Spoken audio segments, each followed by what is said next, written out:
Assalamualaikum warahmatullahi wabarakatuh. Om Swastiastu, Namo Buddhaya, salam kebajikan. Perkenalkan, nama saya Katrina Yustisya Sogo dengan NPM A1A025013. Yang saya hormati Ibu Nur Patana SPD MPDGR selaku dosen pengampu mata kuliah Pengelolaan Pendidikan.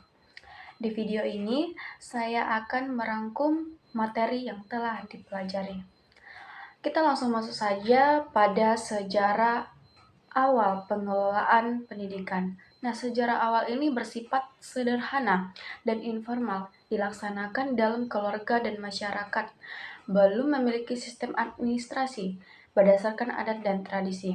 Nah, di sini ada beberapa perkembangan istilah. Yang pertama itu pada tahun 1974 sampai 1988. Nah, di namanya ini, perkembangan istilahnya ini adalah administrasi menjadi manajemen pendidikan. Yang kedua itu ada pada sejak tahun 1988 berkembang menjadi pemimpin pendidikan. Nah, menekankan peran pemimpin dalam mutu pendidikan. Selanjutnya, ada pengelolaan pendidikan di Indonesia berkembang pada sejak abad ke-20. Selanjutnya, ada pengelolaan pendidikan, merupakan proses mengatur, mengkoordinasikan, mengarahkan, dan mengendalikan seluruh kegiatan dan pendidikan atau tujuan pendidikan dapat tercapai secara efektif dan efisien. Nah, di sini ada juga proses pengelolaan pendidikan, yaitu perencanaan, pengorganisasian, pelaksanaan, pengawasan, dan evaluasi. Nah, di sini juga ada standar pengelolaan pendidikan. Nah, ini merupakan bagian dari standar nasional pendidikan yang berfungsi sebagai pedoman dalam mengatur tata kelola penyelenggara pendidikan. Standar ini mengarahkan satuan pendidikan dalam merencanakan, melaksanakan, dan mengawasi kegiatan pendidikan. Nah, selanjutnya ada juga kurikulum dan pembelajaran, yaitu merupakan dua hal yang saling berkaitan, di mana kurikulum berfungsi sebagai pedoman dan pembelajaran sebagai pelaksanaannya. Selanjutnya, ada juga pengelolaan pendidikan dan tenaga kependidikan. Nah, di sini adalah serangkaian kegiatan yang dilakukan secara sistematis dan terencana untuk mengukur, mengembangkan dan memberdayakan pendidik serta tenaga kependidikan agar dapat melaksanakan tugas dan fungsinya secara profesional. Di sini ada beberapa kriteria berdasarkan UU nomor 20 tahun 2003. Yang pertama yaitu pendidik. Nah, pendidik ini yang pertama memiliki kualifikasi akademik. Yang kedua memiliki kompetensi. Nah, di sini ada beberapa kompetensi. Yang pertama adalah kompetensi pedagogik, yang kedua kompetensi kepribadian, yang ketiga kompetensi sosial, yang keempat kompetensi profesional. Yang kedua ada tenaga kependidikan. Nah, tenaga pendidikan ini memiliki yaitu kualifikasi akademik.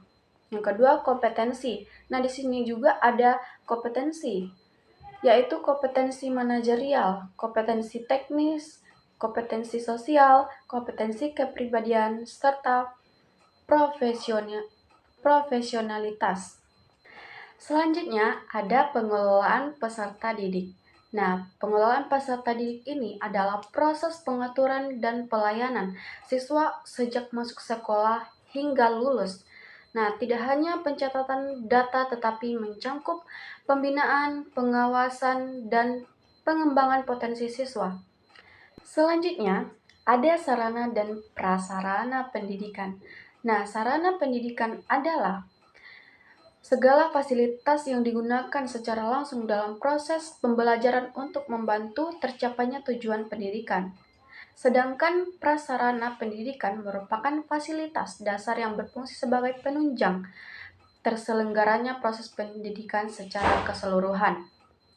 Nah, selanjutnya ada juga pengelolaan keuangan pendidikan, yaitu proses mengatur dan mengelola dana sekolah agar digunakan sesuai kebutuhan dan tujuan pendidikan tertentu. Nah, selanjutnya di sini ada pengelolaan hubungan sekolah dengan masyarakat, yaitu proses perencanaan, pengorganisasian, pelaksanaan, dan evaluasi kerjasama antara sekolah dengan masyarakat untuk mendukung tercapainya suatu pendidikan. Nah, selanjutnya di sini ada juga permasalahan mutu pendidikan di Indonesia. Yang pertama, yaitu ada pemerataan kualitas belum optimal. Yang kedua, keterbatasan sarana dan prasarana. Yang ketiga, kompetensi guru perlu ditingkatkan. Yang keempat, manajemen sekolah belum efektif.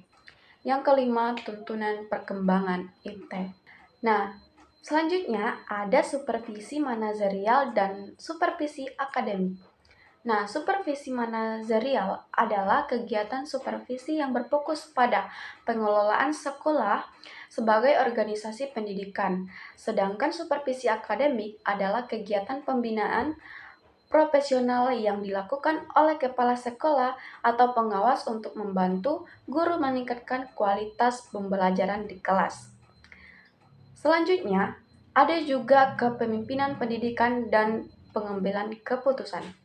Nah, kepemimpinan pendidikan dan pengambilan keputusan merupakan kemampuan seorang pemimpin dalam mengarahkan, membimbing, serta mempengaruhi seluruh warga sekolah agar dapat bekerja sama untuk mencapai tujuan pendidikan tersebut. Nah, sedangkan pengambilan keputusan merupakan proses memilih satu tindakan terbaik dari beberapa alternatif yang tersedia untuk menyelesaikan suatu masalah.